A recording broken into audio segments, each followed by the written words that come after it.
Hello, everyone. Let's talk about Hegel. And this time I am having a conversation with Ivana. We're talking about faith, atheism, and religion. So let's just start. Hello, Ivana. Welcome again. Hello, nice to see you. Good to see you I, too. I enjoyed your live stream on YouTube, and Thank you. you discussed atheism um, there, but I would like you to maybe expand and say a little bit more, because people, when today we're even prejudiced, some of us are even prejudiced towards the religion because the religion doesn't have doesn't hold a part in society that it used to or that it did in Hegel's time. That is And true. some people even are prejudiced against the religion. So what is Hegel's notion of religion opposed to what we think of religion when we are stereotyping the religion?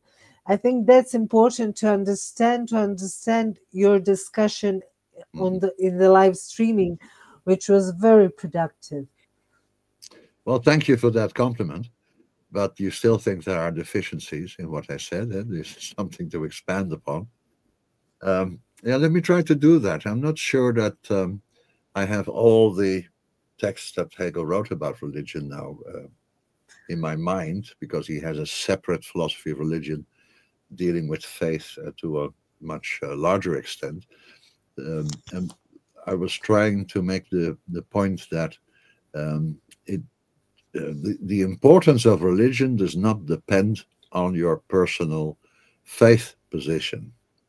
So if you are a believer, an evangelical, a Catholic, or if you are a very stern atheist or agnostic, doesn't matter. A philosopher, philosophy is not about taking a position. Actually, Hegel speaks against that because it stresses your individuality and what he calls the Besonderheit, the particularity of a faith or a congregation, whereas philosophy should concern itself with the universal. Now, what does that mean, to concern yourself with the universal? To look at religion and art and philosophy, and I would add in our time, science, from the perspective of a philosopher. Um, Seeking the universal in the cultural phenomena of his day and age. It's the same. Can we stop recording for a second? Sure.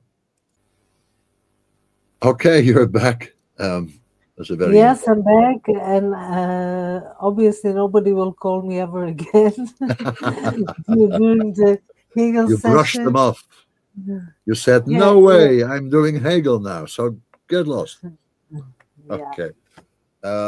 Well, a couple of minutes ago, we were talking about the fact that an atheist philosopher, or let's say a philosopher that still is active in a congregation, practicing his faith.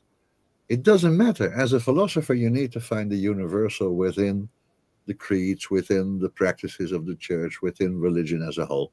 Not just, by the way, the religion, dominant religion of your own country, but religion as a quite a universal and global experience. I'm not sure that Hegel actually did that. He focused on the Protestant religion, but that's another topic for another time. Um, so it doesn't matter.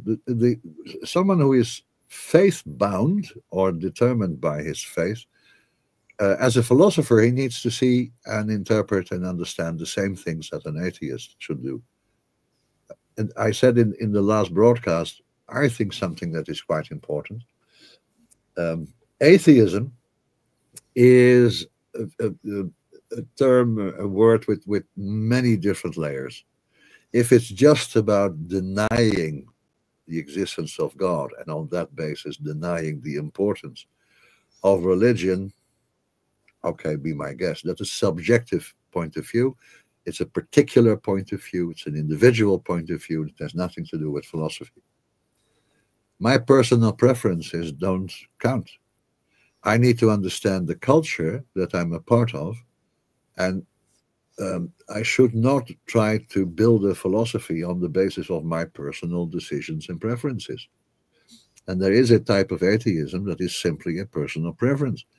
That is to say that you have atheists, God bless them, that want to negate and object to religious sayings and propositions. Okay, be my guest. You have people of faith that really want to try and convince the atheist that he's wrong. Okay, be my guest. Has nothing to do with the philosophy of religion that takes religion seriously as an historical and cultural and social phenomenon. That's the obligation of the philosopher, not to refute religion, but to understand religion. And simply I would saying, like to underline this, that the point is not to refute, but to understand, yeah, but the because refutation or the adherence to that faith. that is what Hegel does with all the phenomena that appear throughout world Yeah. history. But he says something that might rub against the atheist's position, and that is, look, the faith that is involved here should not be approached as a delusion, as a psychological state of mind, or as simply a lie. It should be looked at as a kind of knowledge. It's certainly a kind of knowledge in the sense that faith implies a representation of the absolute. Now, if that representation is also embedded in historical culture, imaginative literature, in stories, you get the form of positive religion, like Protestantism in all its various nuances, like Catholicism. And then you have what Hegel calls positive religion. A positive religion is, let's say, Protestantism or Catholicism or Buddhism or Hinduism. The positivity of religion means it has acquired a certain shape in narrative, in cultic actions, in morality.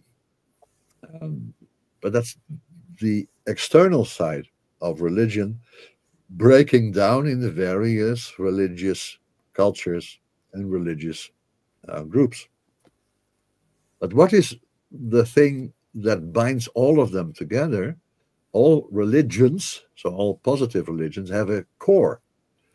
They have as their core a certain structure of relating to the absolute. And that is something that is quite similar, according to Hegel, to the philosophical attitude, to know reality as such, i.e., to know the absolute. That's what it means. The absolute means the whole of reality and nothing but the whole of reality as such. So not finite elements of that reality, not just part of reality, but the whole and nothing but the whole. Now, that is obviously something that religion pretends to be as well, a knowledge of the absolute. And in positive religion, it develops into an attitude of acceptance and affirmation, um, belief, certain practices, and all of that. That's not the important thing for a philosopher. It's the same way with society, actually. And society needs to have a system of dispensing justice, maintaining peace, um, institutions of representation of the population in political life.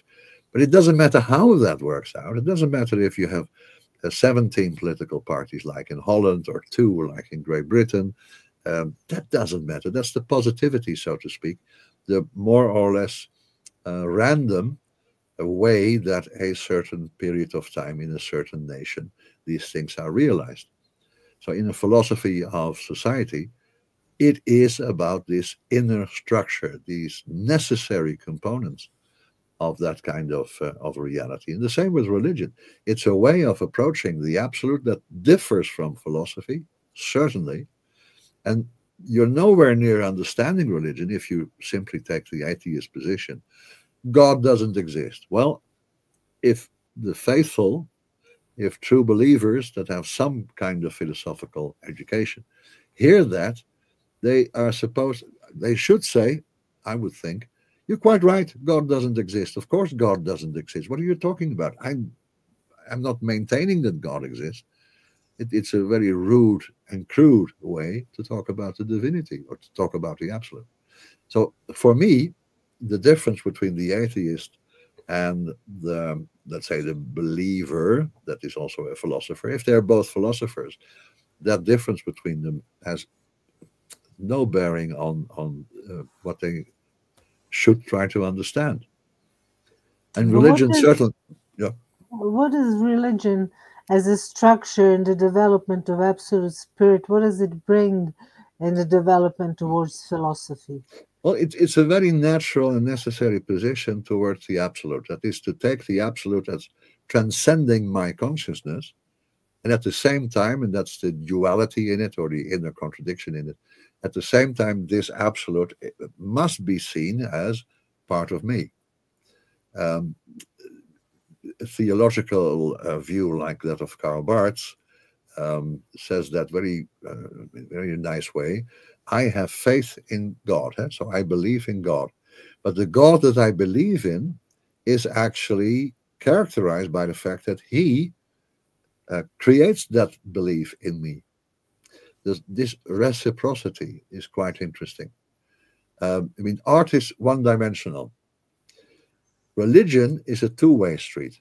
It maintains this weird contradiction where I can go from my faith to the object of my faith, and the object of my faith is supposed to be understood as the origin of my faith. So it's a circular idea.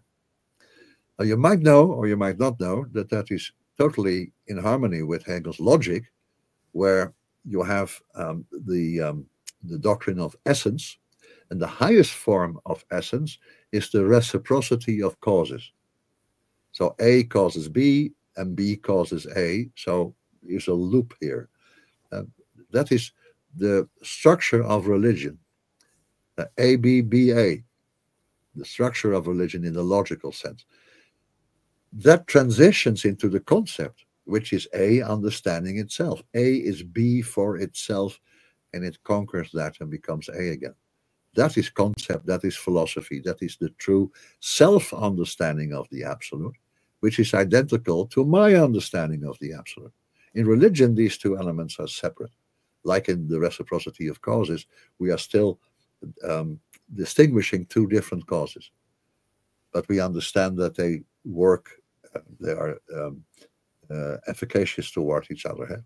They work something out, and they work out their own content in something else.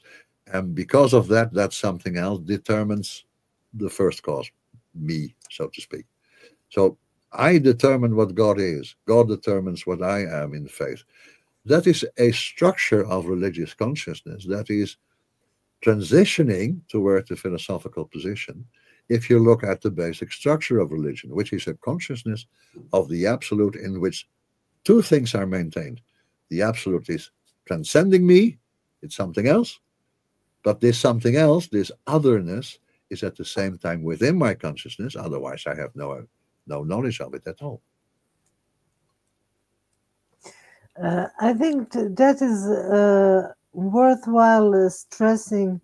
I love that you connected a structure of religion with logic, because we didn't have much time to deal with logic. We dealt something at from the beginning of being and becoming, but we didn't discuss essence or concept or such things. So I want to stress that this is very important, and I would like you to discuss a little bit. You're describing this as some recursive relationship. How would you explain that faith is a process in how? You did that, but maybe you could expand on it, because I'm convinced people are interested. How can faith be a process? I think exactly because faith is always connected to atheism. Faith is transcended atheism, and atheism is transcended faith. They belong together. Everyone who believes is also an atheist. Why? Because if I believe, let's say, in the God of the Jewish Bible, that implies that I also reject all other gods. So I'm atheistic toward Hindu gods, Buddha, whatever. The atheist is not simply saying the gods do not exist, whatever God is there, because some of the gods in the history of religion are not presenting themselves as existing in that sense. Let's say the Greek gods, there's no issue about their existence because they are totally incorporated, embodied, so you will, in human characteristics. As there are, let's say, idealized elements of the human character. So to deny, for instance, that Apollo exists actually means nothing to a Greek in the era of Plato, because he will say, well, obviously Apollo exists because human beings have this tendency toward harmony and beauty and wisdom and knowledge and all of that. That is incorporated in the image of the god of Apollo. So to deny his existence is a meaningless act. It doesn't really change the faith that the Greeks had. I mean, no one in his right mind, and believers, believe it or not, they are intelligent. They don't believe in the existence of God in the same sense that atheists do. But there is sort of a balance. So someone who has a faith, let's say he's a Protestant, he denies the existence of what he calls idols, that is the Greek gods and the gods of India and etc. He would do that. So he's atheist towards them. And he is atheist in another sense, that he denies any kind of finite representation or manifestation of the gods. That is why Hegel favors the Protestant religion, because this getting rid of the images and getting rid of the stories happened to the utmost in Protestantism by denying Catholic sacred stories, the Catholic saints, all kinds of narratives that entered the church and were not original. So he sees in Protestantism a transition towards atheism, another brand of atheism that can go together with faith. And as I said in this earlier video, if you look at the Enlightenment, Hegel says there is a dialectical relationship between atheism and faith. Faith affirms what atheists deny, but that means that atheists are concerned with, occupied with, focused on the same things with the same kind of relationship that the faithful actually are, only in the negative mode. So the atheist has to deny all sort of tenets of faith, but that means that in a negative way he is actually, well, I wouldn't say professing the same, but he is thinking in the same way. He's thinking in the same structure. No one in his right mind can now, for instance, deny that nature is an object of scientific understanding and not something sacred or holy. Who said that first? The atheists? No way. The first who said that were Christians. They demythology, is that a good word? And they took the mythology out of nature. They made nature into something that is a purely objective. Yes, that is often discussed in history of ideas, definitely. Yeah. So the atheist actually has the same attitude toward nature.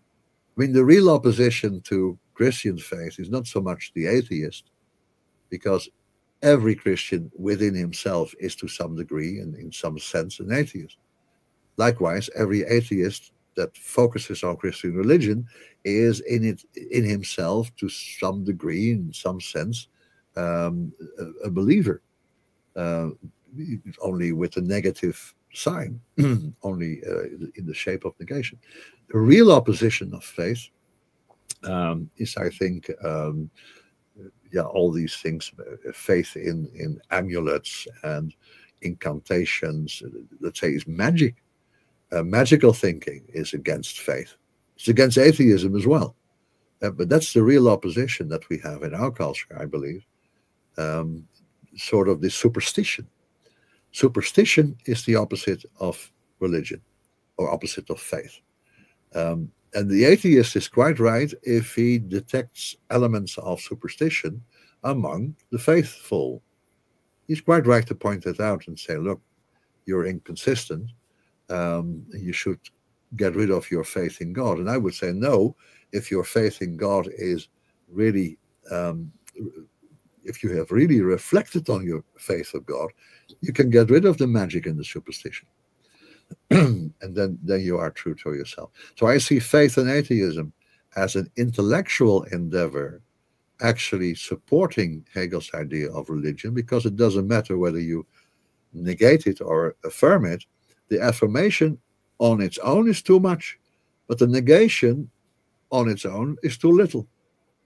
The atheist doesn't see what actually is going on in religion, which is a powerful element of cultural development still.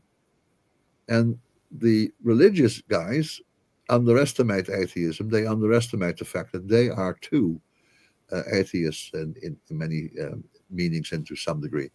So they belong together. And I think Hegel showed that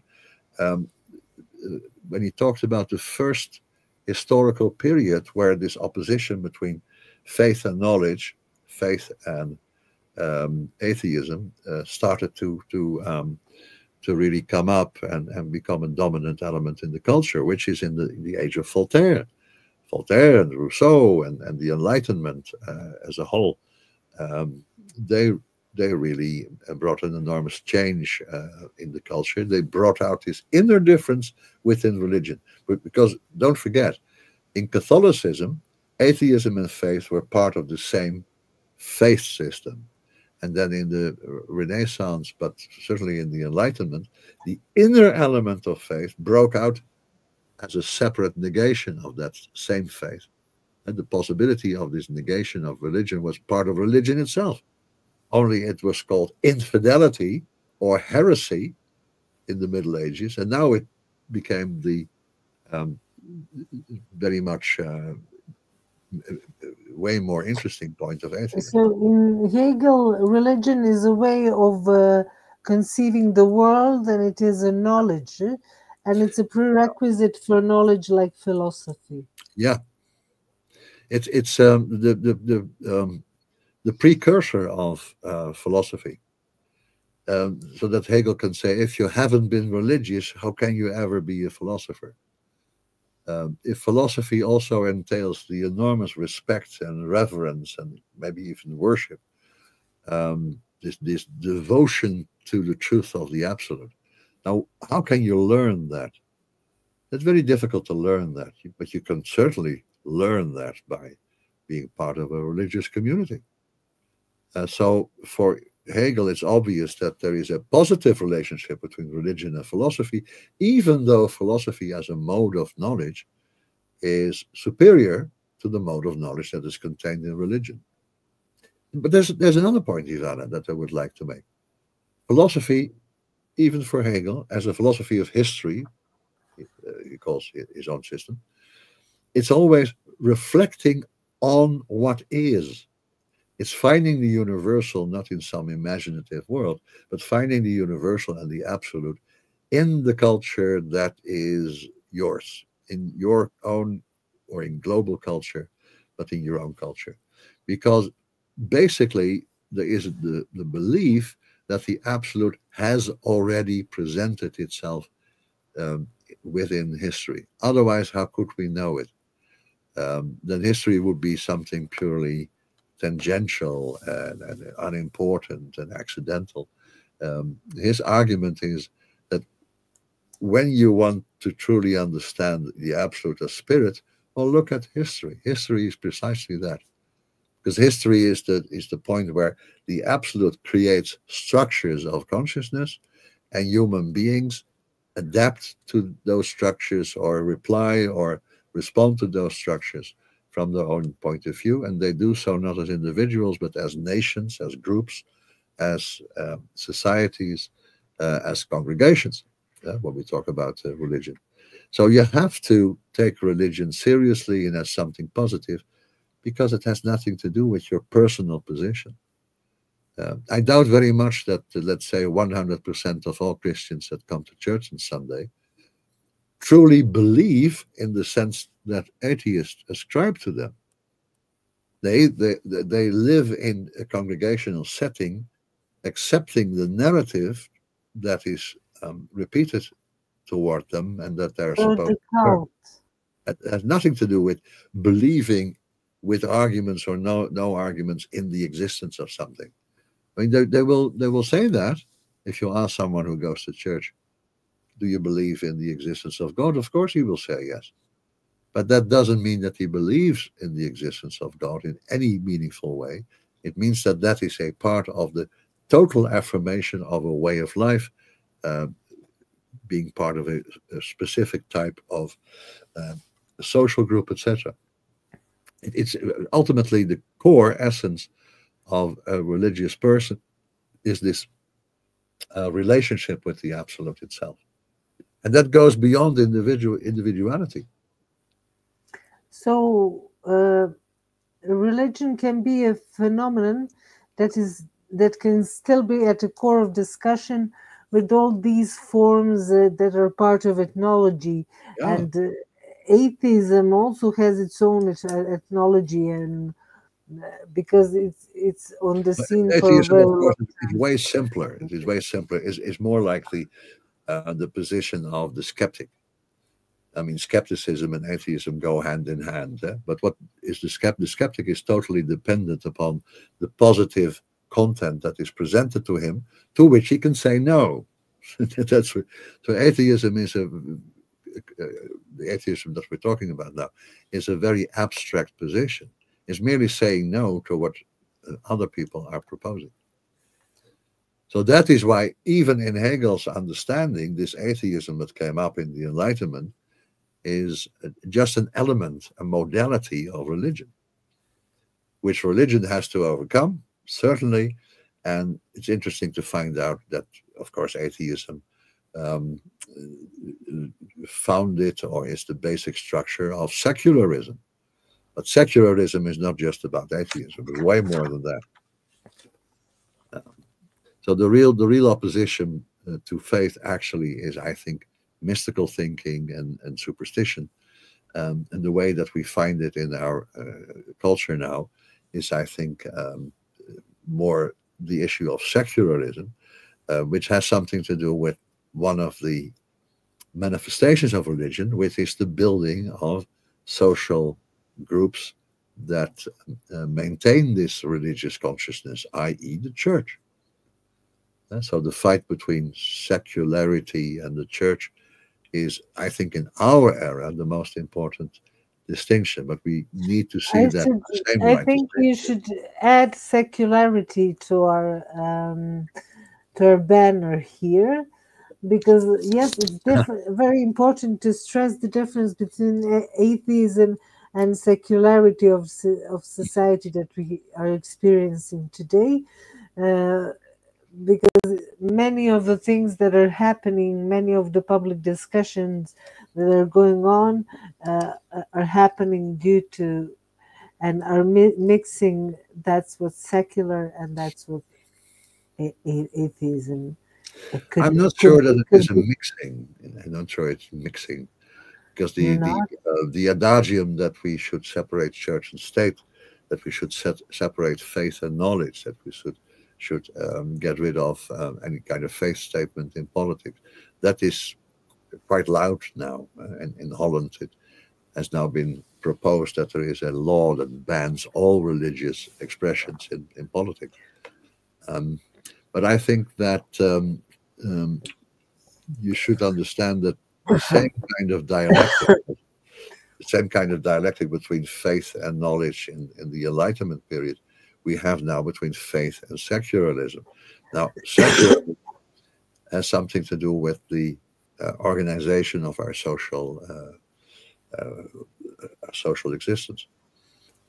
Faith also tries to organize at the social level, churches and church groups and institutions that are active within the political sphere. Um, so secularism seems to be the same kind of contradiction of, um, let's say, social elements driven by faith. And that contradiction has the same structure, I believe, as the original one in the Enlightenment, where the church, of course, was dominant. 98, 99% of society was driven by the church and by faith elements, faith principles. And that is no longer the case. So you have two sort of equal extremes, the anti-church movements that there are and the pro-church movements that there still are, and you have this indifferent mass in between, which is indifferent to both religion and to extreme atheism. And that's, let's say, the secular arena. But I would like to launch a thesis, if I may. Secularism is a religious position. Because again, the only true meaning of a negation lies in that what it negates. Every negation of a thing actually posits the thing that it tries to negate. And when you are against religion, or you are indifferent to religion, or you think religion has to go, that's in a way a religious position. Abstractly negative toward religion, true, because it's negative religion. But negative religion is against positive religion. Atheism is against positive religion. And Hegel says that's not the essence of religion. The positivity of religion is not the point. And secularism is a way to get to a society in which the positivity of religion is not an important factor. Okay, that's okay. Yes. That's So the current situation of what religion. kind of society is the society where positivity of religion, or the positivity of religion, I suppose, is faith expressed in the cult? What is the cult? What is the positivity of An religion? Islamic state is a state that has this identity of faith and secularity, or faith and society. And that's a dangerous thing, because you have these two extremes. You have this Russian type atheism that went totally berserk, communism, and you have this Islamic type of faith controlled societies where faith goes berserk, and with all its negative components and consequences. Um, the interesting thing of the Western European history is that we had something like the Enlightenment, and it lasted. I mean, the Arabic world had such a period of time, and it didn't last. Ultimately, it was totally destroyed within the conquest of Turkey. Well, Turkey opted out of that system in the 20th century and tried to be more secularist. However, in the Middle Ages, Turkey was the source of this huge repression of the Enlightenment that was going on in the Arabic world. And that was so interesting. Just like, I mean, in Judaism, it was until the 19th century that we had the Haskalah, which is the Hebrew word for enlightenment. But the Islamic Enlightenment was way before the European Enlightenment and before the Jewish Enlightenment. It was the first moment that faith was really rationalized. And that's the point that Hegel makes for Protestantism. That Protestantism managed to rationalize itself and to become more like a philosophy. So it redeemed the knowledge that was contained in faith from its positivity to become pure religion. And according to Hegel, that is the result of the Protestant movement itself, that developed within itself its own counterpart. Protestantism, which was a negative movement toward Catholicism, made it possible that now we have this atheist response to Protestantism. Well, Protestantism led the way. It started out by defining a contradiction to the traditional religion, which was Catholicism in Europe. So, yeah, in the philosophy of religion, you can find Yeah, many. I absolutely love these explanations, and I think I'm out of questions for the time being. And we are out of time. That's we wanted to have these broadcasts around 30 minutes. But thank you very much for these questions. Actually, they were very useful in getting me to go a little bit deeper.